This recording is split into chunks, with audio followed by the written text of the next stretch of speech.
Masaa ya kuhama inalingananga na how rich you are. Wenye wanahamanga mchana saa 7 ni wale watu wenye wako na furnitures classic, mattress mzuri, mattress hata hitaji cover, inaenda ikiwa hivyo peke bure.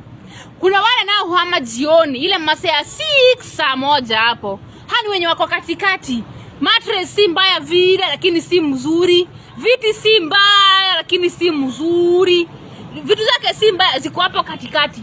Halafu kuna wale wa usiku wa manane, hukuona akihama na hukuona akiingia kwa nyumba. Anahama usiku, asubuhi mnapata kuna mtu aliingia kwa ile nyumba. Hamkuacha mtu akiingia usiku, lakini asubuhi mnashtukia haya kuna mtu aliingia kwa ile nyumba. Ni wale mattress inafunikwa na gunia juu venye inakaa.